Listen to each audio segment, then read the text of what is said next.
सामान के तोड़फोड़ और लोगों की चीखने की आवाज सुनकर पार्टी से लोग भागते हुए आए और वीर को इस तरह सबको मारता देख वीर को पकड़ने के लिए उसकी तरफ बढ़ते हैं। इस वक्त वीर गुस्से से इतना आग बबूला हो चुका था कि उससे एक को काबू करने के लिए 8 से 10 लोगों को उसे पकड़ना पड़ा। वो तब भी शांत नहीं हो रहा था और लगातार उन सब पर गुस्सा होते हुए कह रहा था, मैंने कहा था, अब मैं उस शब्द का हिस्सा नहीं हूँ। मैंने कहा था कि मैं उसका दिल नहीं दुखाऊंगा। मैंने कहा था कि मैं उसे सच में चाहने लगा हूँ। कहा था मैंने कि मत बताओ उसे कुछ। कहा था मैंने, कहा था मैंने, कहा था मैंने, कहते हुए वीर बेहोश हो जाता है। सभी ने बेकाबू वीर को पकड़ रखा था। उसे उठाकर साइड में लिटा दिया गया। एम्बुलेंस को कॉल किया जाता है। जहां इस वक्त एक पार्टी था, अब इस हॉल में एम्बुलेंस की कतार खड़ी थी। एक एक करके एम्बुलेंस में वो सारे दोस्त और वीर एक के बाद एक हॉस्पिटल के लिए निकल चुके थे। जंगल में लगे आग की तरह ये खबर मीडिया और ट्रेंडिंग न्यूज में आने लगी थी। वीर मल्होत्रा ने अपने ही दोस्तों को मार मार कर जख्मी कर दिया। वीर मल्होत्रा की गर्लफ्रेंड हॉस्पिटल में एडमिट। वीर मल्होत्रा ने एक लड़की के लिए अपने दोस्तों को मारा। वीर मल्होत्रा की गर्लफ्रेंड ने उसको डंप कहा। वीर मल्होत्रा गर्लफ्रेंड का धोखा बर्दाश्त नहीं कर पाया। जाने कितने ही हेडलाइन कुछ ही देर में ट्रेंड करने लगा। वीर एक प्लेबॉय के रूप में इंडस्ट्री में जाना जाता था। उसका गुस्सा और रूडनेस सब जानते थे। उधर इन सब चीज़ों से अनजान आयत अपने आप को किसी तरह से रोके हुए चंदन के कार में बैठी हुई थी।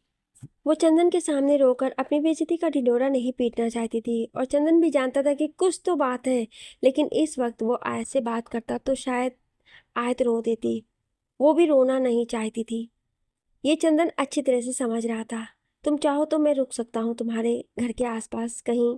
चंदन ने कहा, नहीं, मैं ठीक हूँ और थैंक्स मुझे घर ड्रॉप करने के लिए। अब तक आयत का घर आ चुका था। चंदन उसे उसके घर के पास ड्रॉप करता है। वो उसके साथ अंदर आने ही वाला था कि आयत उसे रोकते हुए कहती है, रात काफ़ी हो चुकी है, तुम्हें अपने घर जाना चाहिए और डोंट वरी, मैं बहुत स्ट्रांग हूँ। चंदन मुस्कुराकर बोला, जानता हूँ, इसीलिए जा रहा हूँ। कहकर उसने उसके माथे पर अपना हाथ रखा और अपनी गाड़ी की ओर बढ़ गया। सुएग के एडमिट होने की खबर उसके पापा को मिल चुकी थी।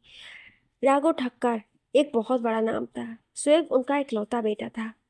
वो इस वक्त अपने घर पर ही थे जब किसी ने फ़ोन करके उन्हें बताया कि वीर मल्होत्रा ने अपने दोस्तों के साथ मारपीट की है और उन दोस्तों में सुएग भी शामिल था। राघव ठक्कर अस्पताल के लिए निकलते हैं अपनी सिक्योरिटी टीम के साथ। जब वो अस्पताल में सुएग के कमरे में गए तो सुएग को देखकर हैरान रह गए। उसके पाँव में फ्रैक्चर था और वो अभी बेहोश अपने बेड पर लेटा हुआ था। उसके दोनों पैरों पर प्लास्टर लगाया गया था।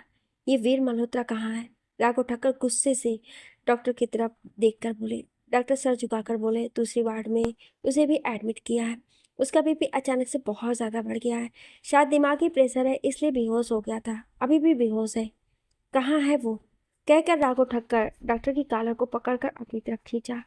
डॉक्टर वीर के वार्ड की तरफ इशारा करते हुए बोले, उस तरफ। राघव ठक्कर डॉक्टर का कॉलर को छोड़कर वार्ड की तरफ बढ़ते हैं। वो अंदर घुसते हैं उससे पहले कि 6-7 काले कपड़ों में आदमी आकर उन्हें अंदर जाने से रोक लेते हैं। राघव ठक्कर ने उन आदमियों के शर्ट पर लगे हुए लोगों को देखा। व्हाइट कलर से शर्ट पर वीएम लिखा हुआ था। राघव ठाकुर समझ चुका था कि वो वीर मल्होत्रा के सिक्योरिटी गार्ड है। उसने उन सब की तरफ देखा जो बिना किसी भाव के इस वक्त दरवाजे के पास रास्ता रोके खड़े थे।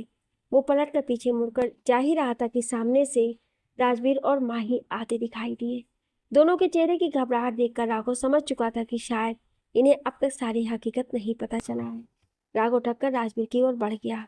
बहुत आग है तुम्हारे बेटे में, लेकिन इस बार उसने गलत इंसान में भिड़ गया।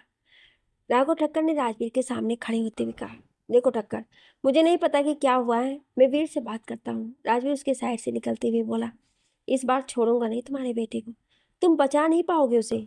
राघव ठक्कर गुस्से से चिल्लाया, अगर वीर ने गलती की है तो। राजवीर बोल ही रहा था कि राघव ठक्कर बीच में ही बोला, तुम्हारा बेटा गलत कर चुका है, अब तो तुम भगवान से उसके लिए प्रार्थना करो। राजवीर राघव ठक्कर के कॉलर को पकड़कर बोला, ये धमकी तुम किसी और को देना। अभी भी मैं वही राजवीर मल्होत्रा हूँ जो तुम्हें घुटनों पर लाने का हिम्मत रखता है। माही राजवीर को पकड़कर पीछे खींचती है। राजवीर अभी वीर के पास चलते हैं। दोनों वीर के वार्ड में आए। वीर अभी भी बेहोश था। एक डॉक्टर वहां बैठा था जो शायद वीर को मॉनिटर कर रहा था। कैसा है वीर? माही घबराते हुए बोली। बीपी हाई हो गया था, शायद ज़्यादा स्ट्रेस था इन्हें। डॉक्टर उठकर खड़ा होते हुए कहता, स्ट्रेस? वीर को स्ट्रेस? किस बात का? राजवीर बोलते हुए गार्ड्स की ओर देखता है। गार्ड सर झुकाए खड़े थे। तुम लोगों को क्यों रखा है मैंने?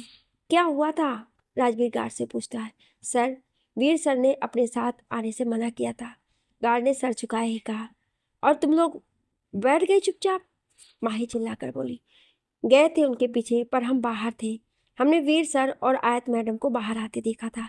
दोनों में कुछ अनबन हुई है शायद। और अभी न्यूज़ में, कहते हुए उस गार्ड ने अपना मोबाइल माही के आगे कर दिया। न्यूज़ चैनल से लेकर ऑनलाइन साइट्स पर अभी खबर ट्रेंड कर रहा था। माही वहां सोफे पर बैठकर सब देखने लगी। आयत अपने बेडरूम में बैठे अपनी माँ की तस्वीर को अपने सीने से लगाए जोर जोर से रो रही थी। जिंदगी का सबसे बड़ा धोखा था उसका। उसने कभी किसी को अपने इतने करीब आने ही नहीं दिया था कि कोई उसके साथ विश्वासघात करता, या वीर ने ही उसे कभी किसी के करीब जाने नहीं दिया। वीर के साथ बिताया हुआ एक एक पल इस वक्त उसे एक छलावा लग रहा था। अपने आप को जितना समझती कि बस वीर तो ऐसा ही है, वो तो हमेशा इसी तरह आयत को रुलाता रहता है, लेकिन उतना ही ज़्यादा उसे पिछले 15-20 दिनों की यादें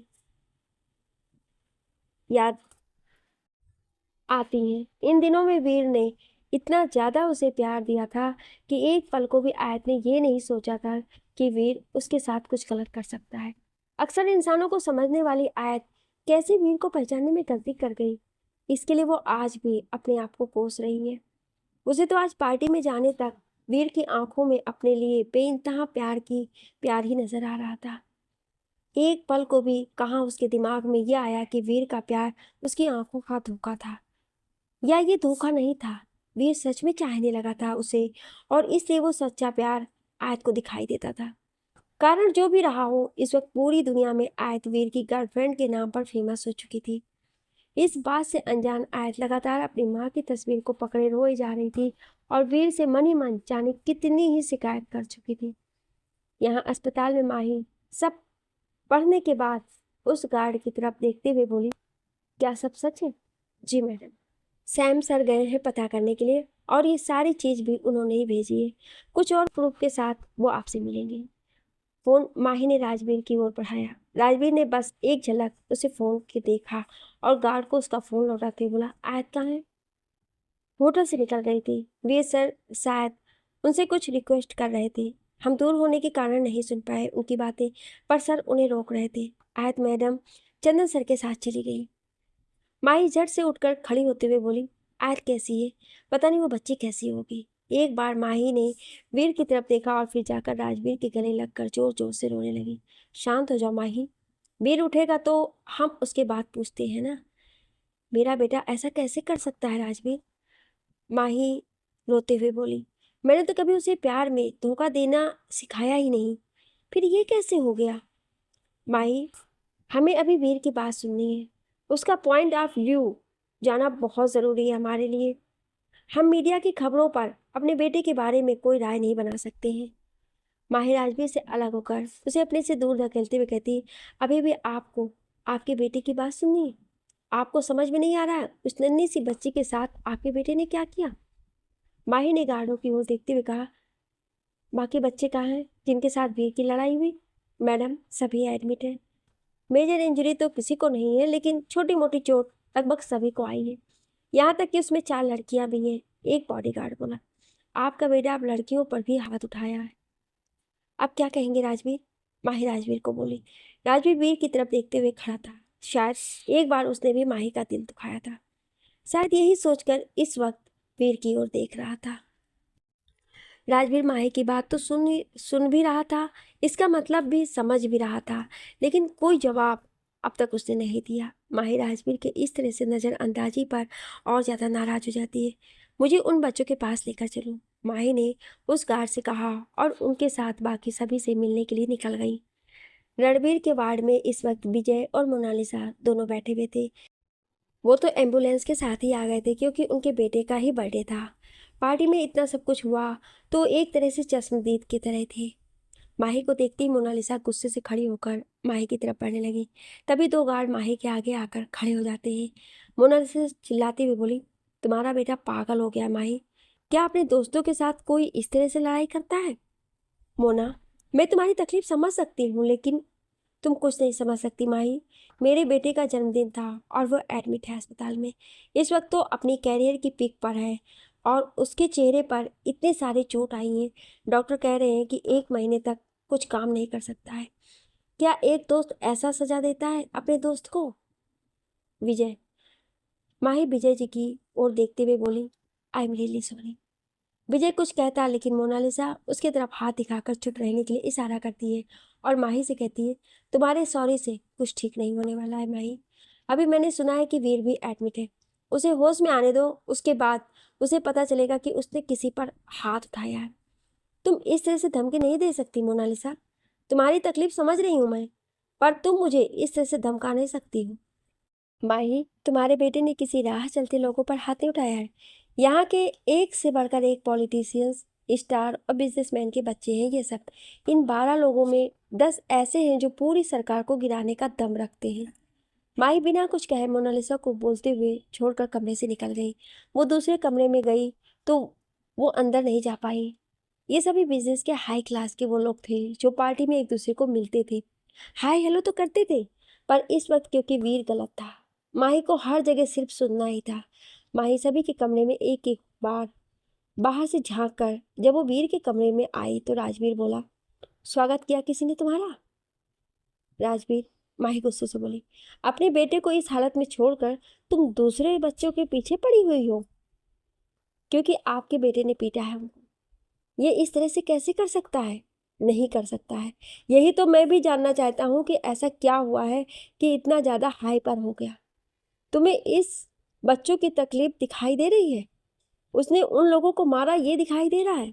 तो मैं ये समझ में नहीं आ रहा है कि वो लड़का है जिसे मुश्किल से सर्दी खांसी बुखार होता है, ऐसा क्या हुआ उसका बीपी इतना ज़्यादा हाई हो गया? क्यों अब तक बेहोश है? माही, शायद मैं तुम्हें गलत लगूं, लेकिन मेरा मानना है मैं पहले मेरे बेटे की बात सुनूंगा, कहाँ क्या गलती हुई है देखूंगा, और तब तक मैं अपने बेटे को किसी को हाथ भी नहीं लगने दूंगा, किसी को भी। राजवीर, मुझे धमकाइए मत। राजवीर माही से मुंह फेरकर वीर की तरफ घूमकर बैठ गया। माही वहां खड़े वीर को ही देख रही थी। राजवीर जो कि वहां पर एक चेयर पर बैठा हुआ था, उसकी नजरें इस वक्त वीर पर थी और पता नहीं उसके दिमाग में इस वक्त क्या चल रहा था। माही आगे बढ़ने लगी और बाहर जाने लगी तो राजवीर उसके हाथ को पकड़ लेता है और उसे रोक देता है। माही पलट कर राजवीर की ओर देखती है। राजवीर उसे खींच कर अपने पास बिठाते हुए बोला, क्या हुआ? और डांटना है आपको मुझे? राजवीर माही के हाथ छोड़कर उसके कंधे पर हाथ रख थोड़ा सा अपनी तरफ पुल करते हुए कहता है, डांट नहीं रहा हूं माही, समझा रहा हूं। वीर ने बहुत बड़ी गलती की है, पर इस वक्त वीर को अकेला नहीं छोड़ सकते। आपने और माओ के आंसू नहीं देखे जिसके बच्चों को भी इसने तकलीफ पहुंचाई है वीर ने। शायद मैं तुम्हारे जितना इमोशनल नहीं हूं, लेकिन इसका मतलब ये नहीं कि मैं कुछ समझता नहीं। मैं सबसे बात कर लूंगा। तुम्हारा बेटा भी इतना मेच्योर है कि एक बार ये होश में आ जाए तो सब हैंडल कर लेगा। बस तुम अभी कहीं मत जाओ, हमारी ज़रूरत अभी वीर को है। और आयत को माही राजवीर की तरफ घूमकर बैठते हुए बोली। राजवीर अपनी नज़र अब तक वीर पर बनाए रखी थी। वो माही की ओर देखकर कहता है, आयत को भी, दोनों हमारे बच्चे हैं। मैं जाऊं आयत के पास? आयत के साथ बहुत गलत किया है वीर ने, जानता हूँ, और उसके लिए हम सज़ा देंगे अपने बेटे को। राजवीर ने माही को समझाया। क्या हमारे सज़ा देने से फिर से सब ठीक हो जाएगा? क्या आयत भूल जाएगी ये धोखा जो उसे वीर ने दिया है? राजवीर माही की इस बात पर कुछ नहीं बोल पाया। वो नज़र झुकाकर माही के हाथों को देखते हुए बैठा था। उस बच्चे ने प्यार किया आपके बेटे से। हमारे बेटे ने उसके विश्वास को न सिर्फ तोड़ा, बल्कि आपने सुना, उसने उसकी औकात बताने की बात कर रहा था। कहाँ गलत हो गई मैं अपने बेटे को सही परवरिश देने में? माही का गला भर आया। माँ बाप अपने बच्चों को गलत परवरिश नहीं देते माही, हम सब अपने बच्चों को अच्छी परवरिश देते हैं, पर कुछ तो बच्चों की अपनी भी सोच समझ होती है ना। राजवीर बोलते वक्त लगातार माही के बाजू को सहला रहा था क्योंकि माही अब रो देगी। अब रो देगी ऐसा लग रहा था। डॉक्टर आते ही माहिर राजवीर दोनों उठकर खड़े हो गए। डॉक्टर ने वीर को चेक किया। राजवीर डॉक्टर से बोला, ऐसा क्यों है डॉक्टर? वीर बहुत ज़्यादा हेल्थ कॉन्शियस है। हमें तो याद भी नहीं उसे लास्ट टाइम बीमार कब हुआ होगा, और अचानक इस तरह से 4 घंटे से बेहोश पड़ा है। मिस्टर मल्होत्रा, हम अपनी फिजिकल हेल्थ से तो अपने आप को फिट रखते हैं, पर हम अपने इमोशनल और मेंटल हेल्थ पर उस हद तक कंट्रोल नहीं कर सकते जितना हम चाहते हैं। आप कहना चाहते हैं कि मेरा बेटा इमोशनल या मेंटली फिट नहीं है? नहीं, ऐसा बिल्कुल नहीं है।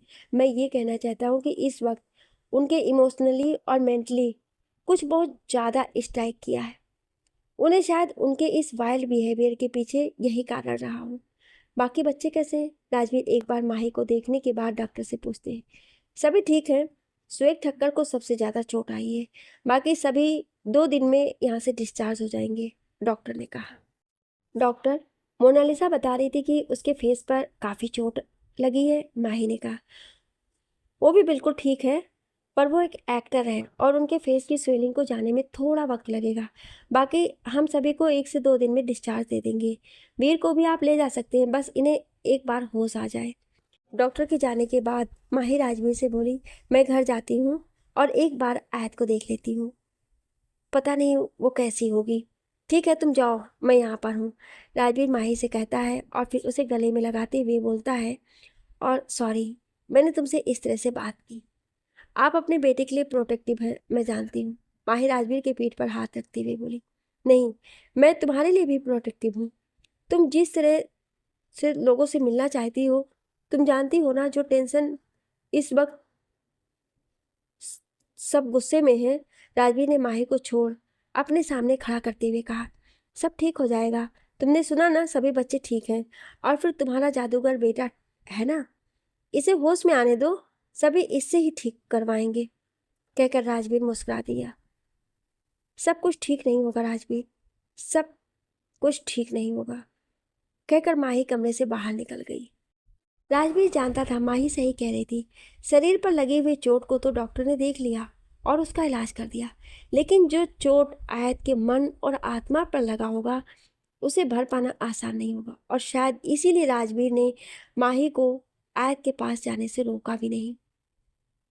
माही अपनी गाड़ी को खुद ड्राइव करते हुए इसी कसमकस में थी कि किस तरह से आयत का सामना करेगी, कैसे उसे कहेगी कि उसके ही बेटे ने आयत को इतने सारे तकलीफ दिया है। गेट के पास गाड़ी रोकती है। जैसे ही अपनी कार से बाहर निकली, आयत के घर के पास बैठा हुआ गार्ड दौड़ते हुए आगे आया। हेलो मैम, आप इतनी रात को? माही ने अपनी घड़ी में देखा, सुबह के 4 बज रहे थे। एक्चुअली आज से कुछ काम था, मैं मिलकर आती हूँ, कहकर माही आज के घर की ओर बढ़ने लगी तो सिक्योरिटी गार्ड ने आवाज़ देते हुए कहा, पर बिटिया घर पे नहीं है क्या? कहाँ गई? माही ने पलटते हुए कहा, ये तो हमें नहीं पता, पर अभी 1 घंटे पहले बैग पैक करके यहाँ से चली गई है। हमने पूछा भी, बिटिया इतनी रात को कहाँ जा रही हो? तो बोली, आप घर का ध्यान रखिएगा, आपकी सैलरी भिजवा देंगे। माही को बहुत हैरानी हुई। वो बोली, उसने कुछ तो बताया होगा, कहाँ जा रही है और सैलरी भिजवाने के बाद मतलब ज़्यादा दिनों के लिए गई है क्या? हम नहीं जानते मैडम, घर के नौकरों को भी बिटिया ने छुट्टी दे दी है, हम सिक्योरिटी गार्ड ही रहेंगे यहाँ पर। माही अपनी कार से टिककर यूं ही खड़ी होकर आयत के घर को देखने लगी। इतने सालों में ये तो अच्छी तरह से जानती थी कि आयत का अपना कोई नहीं जिसके पास वो जा सके। यहाँ तक कि उसकी माँ की मौत पर भी उनका कोई रिश्तेदार नहीं आया था। उसने राजवीर को फ़ोन लगाया और सारी बात बताई। राजवीर बोला, तुम फिक्र मत करो, मैं पता करता हूँ। अभी 1 घंटे पहले निकली है, मतलब ज़्यादा आगे नहीं गई होगी। राजवीर फ़ोन कट करता है और अपने कुछ लोगों को कॉल करके आयत के बारे में पता करने के लिए कहता है। परेशानी अब तक दूर नहीं हुई थी, क्योंकि अब आयत कहाँ है किसी को नहीं पता था। यहाँ वीर भी अब तक होश में नहीं आया था। सुबह के 8 बजे आयत चिल्लाते हुए वीर जैसे नींद से जागा हो। माही और राजवीर इस वक्त वहां मौजूद थे। दोनों झट से वीर के दोनों तरफ आकर बैठ गए। आयत बोलता हुआ वीर राजवीर को देखते ही उसके गले लग गया। वो बहुत जोर जोर से सांस ले रहा था। डैड, मैंने गलती की, मैंने उसे बहुत हर्ट किया। राजवीर ने उसे अपने सामने करते हुए बैठाया। वीर राजवीर की आंखों में देखते हुए बोला, उसकी आंखें मुझे डरा रही हैं। उसकी आंखें जिस तरह से मुझे देख रही थी, कहते हुए वीर कांपने लगा था। माही बिस्तर से खड़े होते हुए बोली, जब दिल तोड़ रहे थे तब समझ नहीं आया था। अब जाकर वीर की नजर माही पर पड़ी। उसने अपना हाथ आगे बढ़ाया। माही उससे थोड़ा सा दूर हो गई। मॉम, आई नीड यू, वीर ने आवाज दी। माही अपने बेटे की आंखों में देख सकती थी कि उसे सच में अपने किए का पछतावा है। वो 2 कदम आगे आई, वीर के माथे पर प्यार से हाथ रखते हुए कहा, क्यों वीर, क्यों? प्यार खेल कब से हो गया? नहीं मॉम, खेल नहीं था। अपने दोस्तों के बीच में अपने गुरूर के लिए भले ही मैंने हाँ कह दिया था, लेकिन ना तो उससे दोस्ती झूठा था और ना ही प्यार। मैं तो उसी दिन पीछे हो चुका था जिस दिन पहली बार उसने मेरी हथेली पर हाथ रखकर फ्रेंड कहा था। सबको मैंने फ़ोन करके कहा कि मैं अब शर्त हार रहा हूँ। प्लीज़ कोई आयत को मत बताना ये बातें। पर वो मेरे दोस्त होकर ऐसा कैसे कर सकते थे? वीर इस वक्त बिस्तर पर बैठा था जबकि माही इस वक्त खड़ी थी। वीर माही से लिपटकर माही के कंधे पर सर रखते हुए बोला, धोखा नहीं दिया था मॉम। मैं सच में प्यार करता हूँ, बस उसे कह नहीं पाया और इसलिए डर भी लगता था।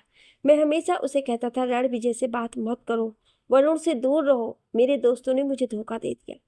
राजवीर वीर के कंधे पर हाथ रखते हुए बोला, और अपने दोस्तों के साथ इस तरह से मारपीट कौन करता है? वीर माही को छोड़कर राजवीर को देखने लगा। राजवीर ने फिर से डांटते हुए कहा, दोस्तों से नाराजगी समझ में आती है, पर इस हद तक वाइल्ड हो गए? टूट गया था डैड।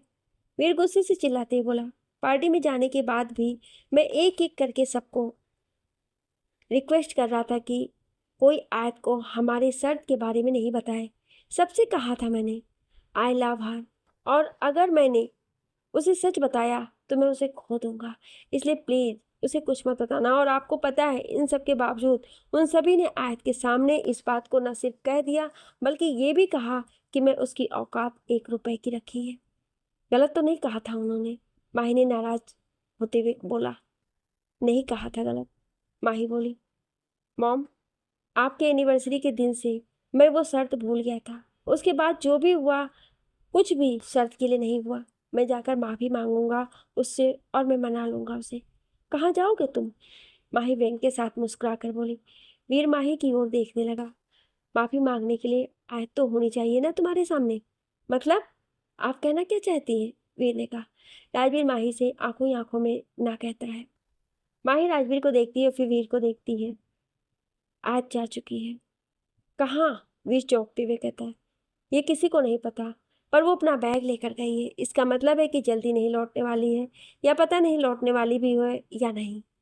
वीर बिस्तर से उतरते हुए बोला, मैं ढूंढ लूंगा मॉम, इस दुनिया में कहीं भी हो मैं उसे ढूंढ लूंगा। राजवीर उसे आवाज़ देते हुए बोला, उससे पहले जो अपने दोस्तों के साथ तुमने किया है उसे ठीक करो। ठक्कर पागल हुए बैठा है, पुलिस कंप्लेंट किए तुम्हारे अगेंस्ट। यहाँ से बाहर कदम रखोगे तो पुलिस अरेस्ट कर लेकर जाएगी। वीर अस्पताल के दरवाजे तक पहुंच चुका था। वापस अंदर की तरफ आकर कहता है, राघव ठक्कर ने पुलिस कंप्लेंट किया है? वीर का बोलने का टोन और लहजा देख माही राजवीर से बोली, कहाँ से लाता है आपका बेटा इतना एरोगेंट? मॉम प्लीज, मेरा फोन कहाँ है? उसने अपने कपड़ों में इधर उधर हाथ मारा तो उसे सामने टेबल पर अपना फोन दिखाई दिया। उसने फोन लिया, न्यूज ऑन किया। राजवीर और माही चुपचाप अपने बेटे के चेहरे पर आ रहे एक्सप्रेशंस को देख रहे थे, जो हर न्यूज के साथ कभी दुख तो कभी हैरानी जता रहा था। कभी सच में आयत को इस तरह से बदनाम होता देख चेहरे पर दुख आ रहा था, तो कहीं पर राघव ठक्कर को बयान पढ़कर गुस्सा, और बिस्तर पर अपने मोबाइल को पटकते हुए बोला, कुछ ही घंटे में सब कुछ इतना कैसे बदल गया? जिंदगी बदलने के लिए एक पल काफी होता है। वीर अब तुम्हारे ऊपर है, तुम किसे संभालते हो, अपने दोस्तों के साथ उस राघव ठक्कर और फिर आयत? राजीव बोला, नहीं डैड, पहले आयत, पहले आयत उसके बाद कुछ और, कहकर वीर उठा। माही चिल्लाती बोली, आयत को छोड़ दो उसके हाल पर। वीर पलट जाता है और माही को देखते हुए कहता है, क्या कहना चाहती हैं आप? मैं कह रही हूँ आयत को छोड़ दो उसके हाल पर। अभी अगर उसके पास जाओगे तो उसे और दूर हो जाओगे। उसे थोड़ा समय दे दो। उसके नाम को जो खराब किया है उसे ठीक करो, फिर उससे बात करना। राजवीर को भी उसकी बात सही लगती है और अपने मॉम डैड की बात सुनकर वीर भी उनकी बात मान लेता है। कुछ देर में वीर की जमानत हो जाती है और अस्पताल से निकलने से पहले अपने सभी दोस्तों से मिलने के लिए जाता है। मोनालिसा वीर को देखते ही गुस्से से उसकी ओर बढ़ती है और वीर आगे जाकर मोनालिसा के गले लग जाता है। सॉरी, अपने इस बेटे को माफ़ नहीं करेंगी आंटी? वीर गले लगे हुए बोला। तुम मेरे बेटे नहीं हो। तुम्हारी वजह से मेरा बेटा आज हॉस्पिटल में है। गलती उसकी भी थी और मेरी भी। आप पूछिए उससे। मैंने गलती की, मैं मानता हूँ और उसके लिए माफ़ी भी मांग रहा हूँ, कहकर वो मोनालिसा से अलग हुआ। रणविजय की ओर देखते हुए बोला, लेकिन तुझे मैं कभी माफ़ नहीं करूँगा, कभी नहीं। रणविजय भी अभी हॉस्पिटल के कपड़ों में बेड पर बैठा हुआ था। रणविजय हाथ बढ़ाते हुए बोला, सॉरी, जानता हूँ गलती हमारी भी थी। वहाँ मौजूद एक एक इंसान से न सिर्फ पर्सनली उस वक्त ही नहीं बल्कि पहले भी फ़ोन करके मैंने तुम लोगों से रिक्वेस्ट किया था कि आयत को मत इन्वॉल्व करना। वीर ने अपना हाथ नहीं बढ़ाया। जलन हुई यार तुझसे, चिढ़ गया था, रणविजय ने उदास होकर कहा। आई रियली लव हर और मैं नहीं चाहता कि उसे ये पता चले। देखा, आज नाराज होकर चली गई मुझसे दूर। क्या? कहाँ गई? रणविजय थोड़ा सा सीधा कर बैठते हुए बोला, नहीं पता, किसी को नहीं पता। मैं इसी से डरता था रणविजय, और देखो आज वही हो गया। मोनालिसा वीर के हाथ को पकड़ लेती है। मैं भी आपका बेटा हूं ना आंटी? मेरे प्यार को छीन लिया मेरे दोस्तों ने मिलकर। वीर बोला, जल्दी ठीक हो जाना, मैं आता हूँ तुझसे मिलने, बोलकर कमरे से बाहर निकल गया। वीर लगभग हर किसी से मिलकर बात करके चीज़ों को सॉर्ट आउट करने की कोशिश कर रहा था और कोई वीर से उलझना भी नहीं चाहता था। अपनी गलती का एहसास वीर को भी था और अपने दोस्तों से, इसलिए उसने माफ़ी भी मांगी उस सबसे। लगभग सब ठीक हो चुका था सिवाय ठक्कर के। राघव ठक्कर वो अपनी बातों से टस से मस नहीं हो रहा था और वीर के खिलाफ कंप्लेंट वापस लेने को तैयार नहीं था। उनसे वो बाद में निपटने का सोच अब आयत की तलाश शुरू करता है, लेकिन आयत का कोई पता नहीं चल रहा था। CCTV footage, airport, railway station, हर जगह उसने देख लिया था, पता लगाया जा चुका था, पर आयत इस समय कहीं नहीं थी। 2 दिन कसम कसमें बीत गए। एक दिन रात को अपने ऑफिस से आते वक्त वीर आयत के घर के पास रुक जाता है। वो अपनी गाड़ी में बैठे हुए ही आयत के बेडरूम की ओर देख रहा था। पूरे बंगले की लाइट चालू थी, आयत कमरे की थी। वीर ने सोचा शायद नौकरानी लाइट ऑन छोड़ दिया होगा, लेकिन तभी उसे अपने बेडरूम की गली में आयत दिखाई दी। उसने झट से खिड़की की तरफ अपनी नज़र कर दी। हाँ, ये आयत ही है, ये आ गई। वीर कार से बाहर निकला, लेकिन तब तक बेडरूम का लाइट और दरवाज़ा दोनों बंद हो चुका था। वो जैसे ही गेट तक पहुंचा, सिक्योरिटी गार्ड ने गेट खोलने से इनकार कर दिया। तुम जानते भी हो किसे मना कर रहे हो? वीर गुस्से में था। हमें माफ़ कर दीजिए सर, आयत बिटिया ने कहा है कि कुछ भी हो जाए आपको अंदर आने ना दिया जाए। सिक्योरिटी गार्ड डरते हुए बोला, दरवाज़ा खोलो, मुझे आयत से बात करनी है। कहकर वीर अपने दोनों हाथों से उसे लोहे के बने दरवाजे को पकड़कर जोर से हिलाया। वो चाहता तो कूद कर जा सकता था उस दरवाजे से, पर आयत को नाराज भी नहीं करना चाहता था। जब सिक्योरिटी गार्ड ने दरवाज़ा नहीं खोला तो फिर माही और राजवीर को फ़ोन करता है। दोनों बाहर आते हैं। मॉम, आयत आ गई है, वीर ने खुश होकर कहा। माही ने हाँ में गर्दन हिलाते हुए कहा, जानती हूँ, बताया उसने मुझे। आपको पता था?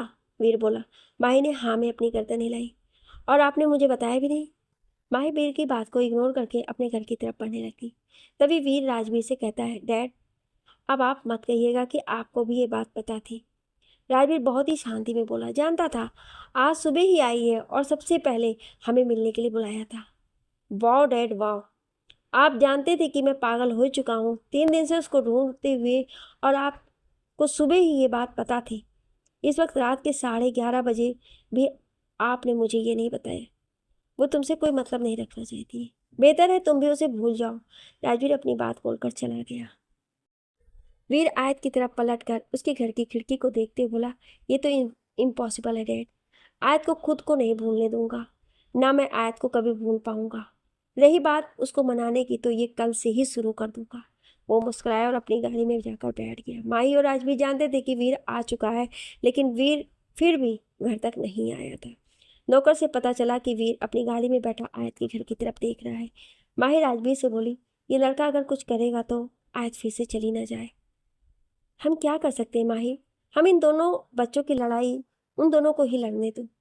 वीर आयत के घर की तरफ देखते देखते अपने कल के पूरे प्लान को शेड्यूल कर चुका था।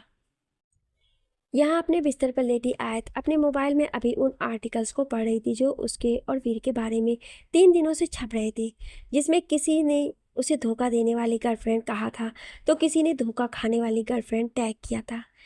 प्यार महज ही कुछ दिन का ही क्यों ना रहा हो, लेकिन जब टूटता है तो दुख बहुत गहरा देता है। और यही हाल अभी आयत का था। वो तो बिना शर्त चाहने लगी थी वीर को, और ये आज से नहीं था। वीर उसे भी हमेशा ही अच्छा लगता था। बस उसकी बातों पर वो उससे लड़ जाया करते थे, और आज उसका दिल बहुत बुरी तरह से टूटा था। इस वक्त सोशल मीडिया पर अपने बारे में पढ़ते पढ़ते आयत के अंदर वीर के लिए गुस्सा और बढ़ रहा था। उसे खुद पर भी गुस्सा आ रहा था कि कैसे विश्वास कर लिया उसने वीर की बातों का। कुछ दिन में इतना हक कैसे दे दिया उसने वीर को कि वीर ने उसे पूरी जिंदगी ना भूलने वाला गम दे दिया। लेकिन एट द एंड आयत बदनाम हो चुकी थी वीर की एक्स गर्लफ्रेंड के रूप में। वो 3 दिनों के लिए यहाँ से चली गई, जरूर गई थी, लेकिन फिर उसे एहसास हुआ कि उसने तो कोई गलती नहीं की। फिर वो क्यों भागे और अपना मुंह छिपाए? और यही सोचकर वो वापस आ गई। यहाँ वीर अपने प्लान में लगा हुआ था। उसने अपना फ़ोन निकाला और 4-5 जगह पर फ़ोन लगा दिया। सुबह 6 बजे आयत की नींद अपने नाम के सुर के साथ खुली। आयत आयत आयत, लगातार मानो सैकड़ों उसका नाम चिल्ला रहे हो। आयत अपने बेडरूम की गैलरी से बाहर आती है। उसकी आंखें हैरानी से फटी की फटी रह गई। लगभग 500 लोग उसके बंगलों के बाहर खड़े थे। इसमें पुलिस वाले भी थे तो मीडिया की भी गाड़ियां थीं। अपने ब्लैक कलर की हुडी की कैप अपने सर पर लगाए वीर अपने दोनों हाथों को पॉकेट में डाले आयत की खिड़की की तरफ देखकर मुस्कुरा रहा था। आयत को देखते ही कुछ मीडिया वाले वीर के पास आते हैं और उससे कुछ सवाल जवाब करने लगते हैं। क्योंकि आयत दूर थी इसलिए वो सुन नहीं पा रही थी। आयत अपने कमरे में आई और अपना चश्मा लिया। अपने चश्मे को पहनकर और गैलरी में खड़ी होकर उनसे भी बैनर्स को पढ़ने की कोशिश करने लगी। आयत, मुझे माफ़ कर दो। आयत, मर रहा हूँ तुम्हारे बगैर। आई नीड यू आयत। आई लव यू आयत।